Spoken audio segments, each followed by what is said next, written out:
Flossmas Day 8. We are already at the 8th of December. It is moving at a rapid pace.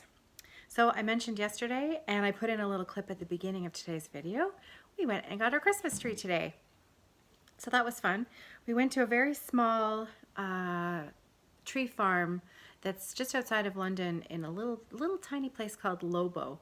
And it's a very small family-run Christmas tree farm called Agate Family Tree Farm, something like that.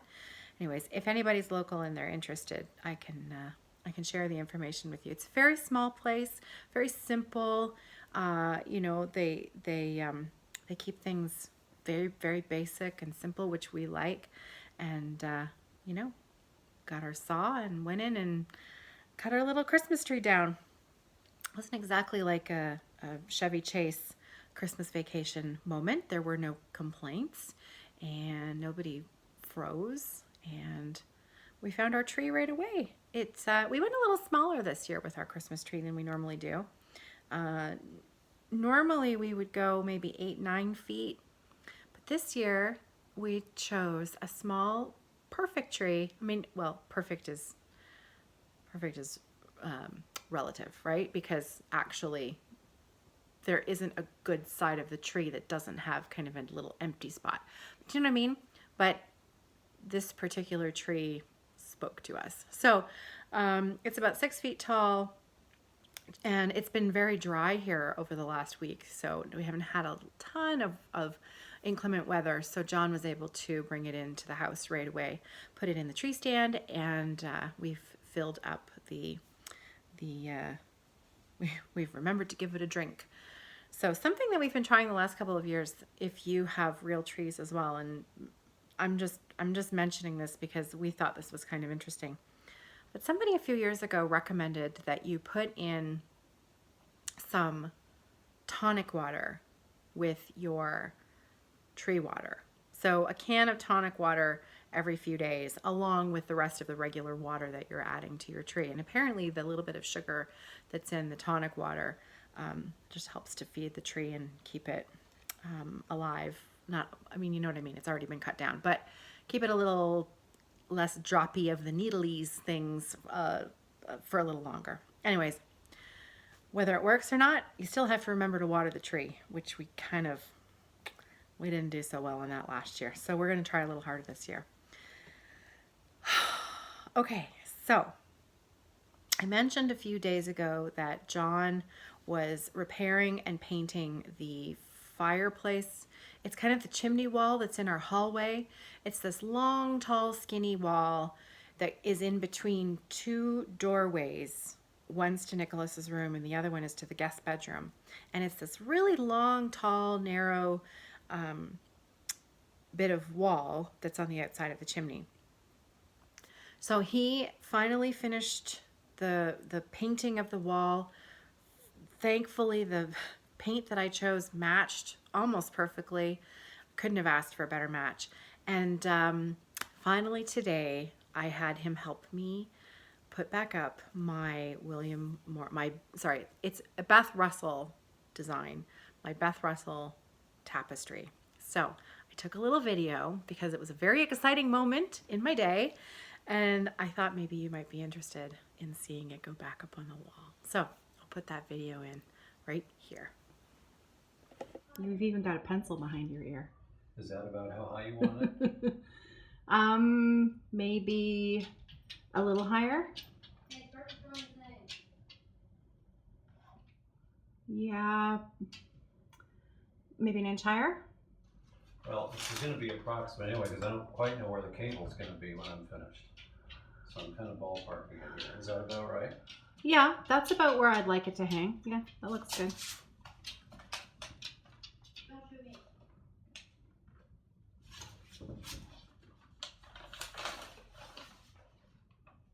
It should be about there. Your wall looks nice that you painted. Thank you. Okay, so assuming you'd like it in the middle. The middle would be a bonus. Okay. What's half of 46.5? You're asking me math questions on floss tube? Are you trying to embarrass me? 23 1/4, right? And what are we at? 23.5. That's pretty darn close.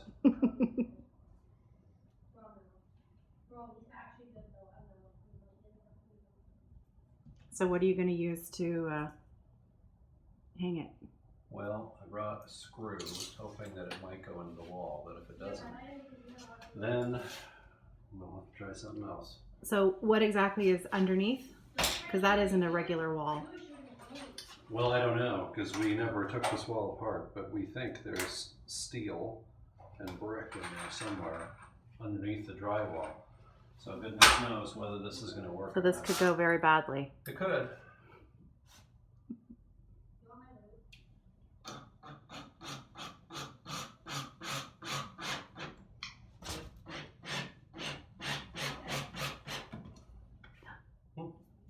Not too shabby. Not bad. Kind of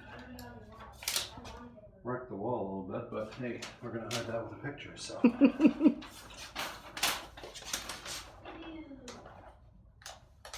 Look at that. Yay. Now I can put my other pictures back up on the wall too. Look at that. You even got it in the middle. It's going to come up this way a bit more. Well done. Do you know how long that took me to do? This one? I Yeah. don't know, a couple of years? Guess again. A little longer? That one took about 11 years. Well, whatever keeps you busy, hon. You know my philosophy. Thank you. But you like that one, right? I like this one. Nicholas was always hoping we would hang that in his room.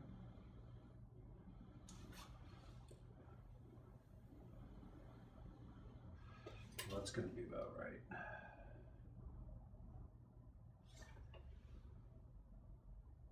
Pretty straight. Look at that. Thank you. You're welcome. I think it looks pretty good. Yeah, it looks great. You can look at it going up the stairs and see what you think. Looks great. Thank you so much. You're welcome. So this is a William Morris inspired tapestry done by Beth Russell. And in a minute, I'll grab the book and I'll show you what book it came out of. And it is a tapestry done with DMC wool. And it took me a really long time. And it needs a vacuum. A vacuum, yeah. Well, you know what? So does your shirt. I didn't have the heart to tell you, but it looks like you were playing with Luna.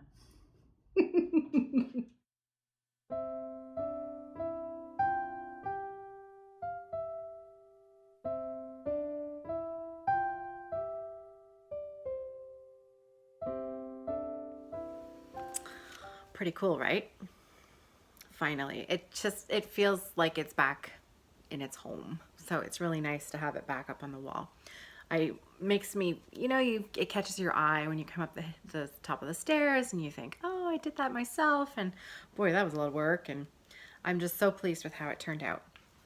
So I said I would share. I have shared this before, but there's always lots of new people who have never seen the actual things that I have finished in my past. So in case you're new, and this is the first time that you've seen that particular work of mine, I got the pattern out of this book right here. So this is Beth Russell's Traditional Needlepoint. And as you can see, my bird orange photo project is the picture that they used on the front cover. This book, you can find it on, as of last year at least, you can find it on Amazon. And it is one of my favorite books in my house. I could sit down with a cup of coffee and browse this book and read.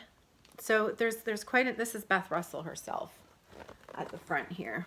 So there she is. I like to look at this picture and imagine that, she's dreaming about something good while she's working on her designs. And the blurb that is like her little biography at the front here is really interesting. And look at this. Like, this is I hate that expression, this is my jam, but I still use that expression because sometimes it really is. I mean, this right here, I want to stitch this one day. Do you see this? That cushion there, it was a little snippet of a design taken from a rug design, which is right here. See, look at this. See the rug design? So the cushion, she took part of the end of that and then turned it into, where did it go? Where did it go?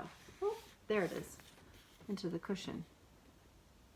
It's beautiful, absolutely beautiful, just stunning. Okay, so the way that this book works, in case you're interested in getting it, there are no DMC numbers in here.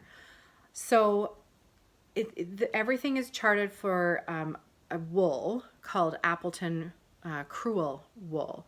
And I have a few other Beth Russell tapestries that I have the Appleton wool for, but the one that I did that's out there, I did with DMC wool, which is getting a little hard to find. Not a lot of places carry it anymore. I do know that Maria at Stitch It Central still carries it. So in case you're looking for it, she's got an online shop. If you're looking for DMC wool, probably best to call the shop and tell her what you're looking for, because I do know that it's getting a little bit hard to find. But again, this book the patterns call for Appleton wool. So when I was kitting up my bird orange tree, what I did was I took a DMC, well, Kathy helped me at the Thread and I back when I kitted it up. Kathy brought out the DMC, you know, the booklet that's got all the color numbers in it and all the little swatches in it. What's that called? Like the color card. And we stood there with the DMC color card and the little chart.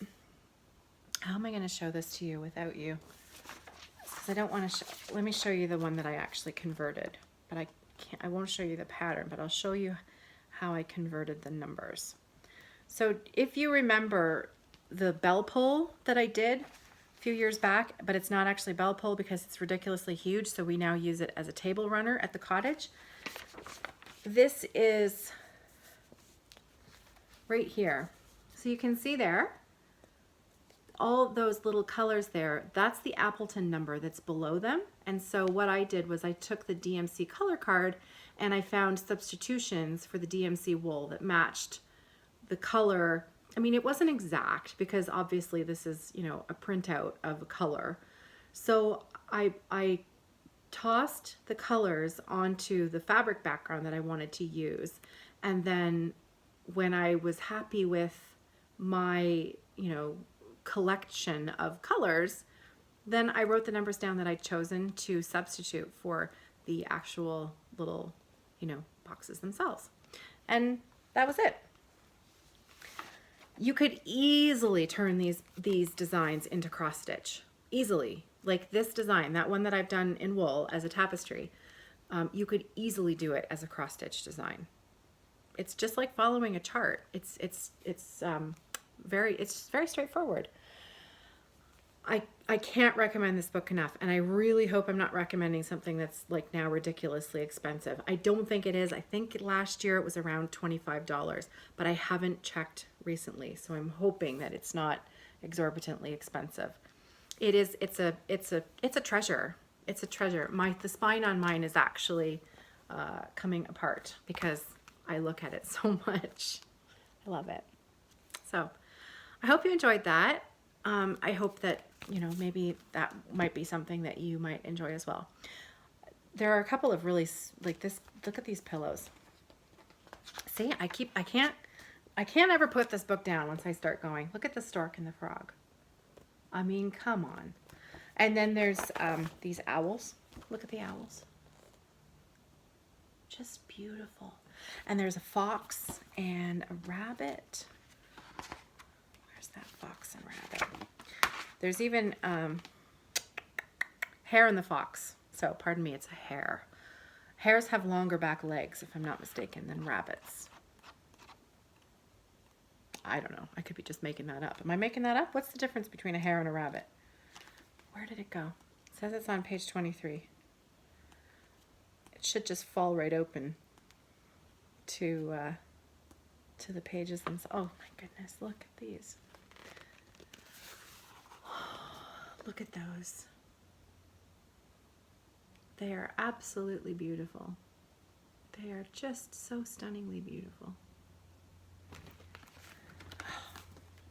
There's just not enough time in the day to do everything that I want to do.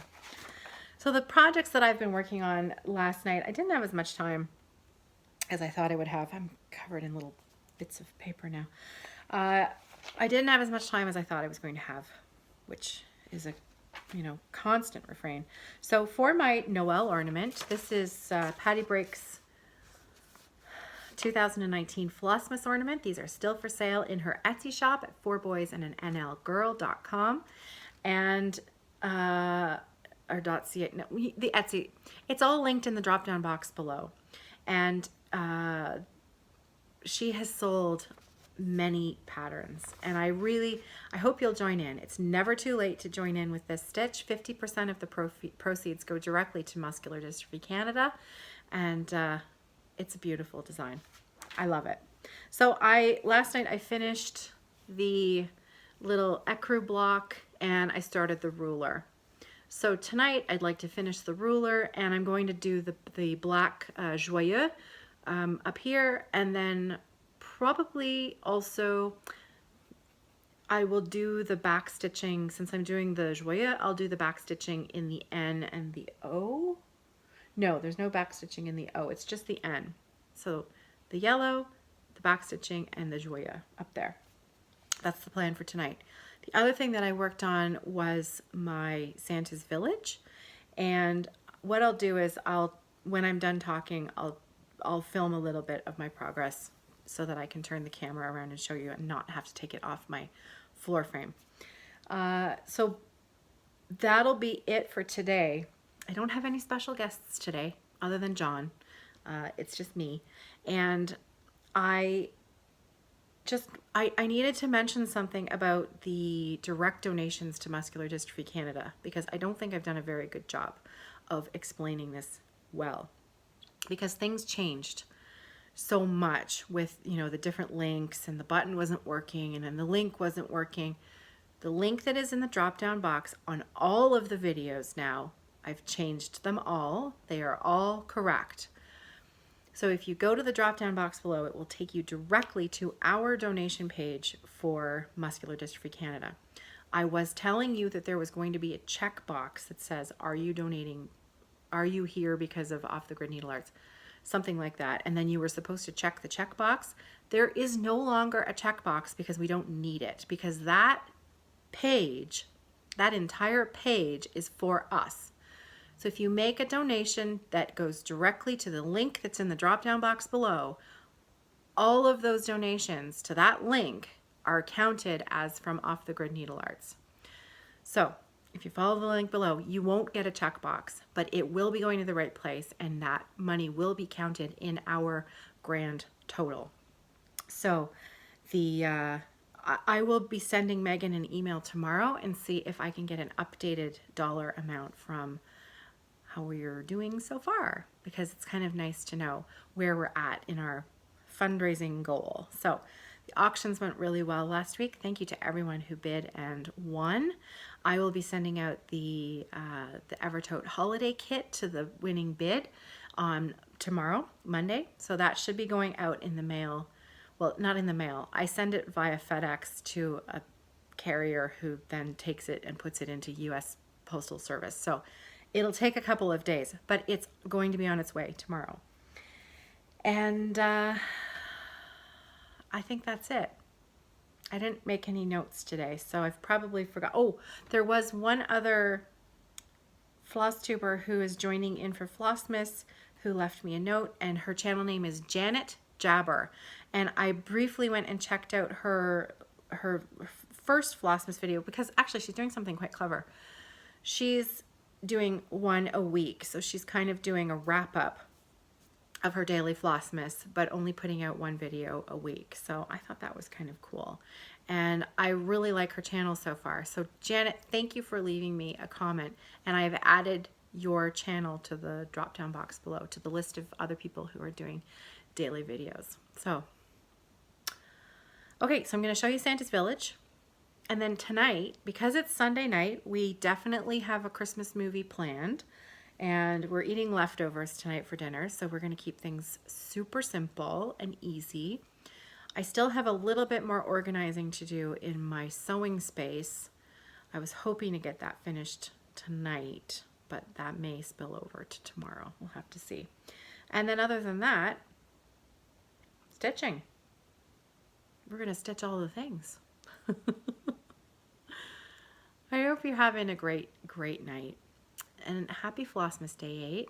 And I will see you tomorrow for Day 9. And don't forget, I am pulling the name for the hat, the JBW hat design pattern. I'm going to be pulling that name tomorrow. So if you haven't watched the video, the screen, it's very easy to tell which one because the screenshot is a little pattern of the 3 hats. It's a Christmas collection. There are 3 patterns, a skate and a snowman, and then the 3 really sweet hats. I'm going to be pulling a name for that tomorrow at some point. It'll probably be midday, but that drawing will take place tomorrow. And then there will be a new draw tomorrow for Because Monday. So there's 2 giveaways to pick for tomorrow. The snowman that you can enter on the Facebook group, the Friday Off the Grid Facebook group, and then the hats pattern, which is on YouTube, a comment on YouTube. And that's it. Luna is sound asleep, and I'm going to wake her up in a few minutes and take her for a walk. Time to get some fresh air before it gets dark. It is 3:45 now here in London, Ontario, and it's been a very gray day, so we'll try and get out and get some fresh air before it gets too dark. Though I have to admit, I like walking her at night too, because then I get to enjoy all of the beautiful Christmas lights that are in the neighborhood. That's always really enjoyable to go around, you know, for a little walk and see all the lights. So, hard to say, but then I really want to get back to my stitching chair tonight, so I think I'll take her sooner rather than later. Okay, that's it. For real this time. Not even one more thing. I will wish you happy stitching, and I will see you tomorrow. Take care.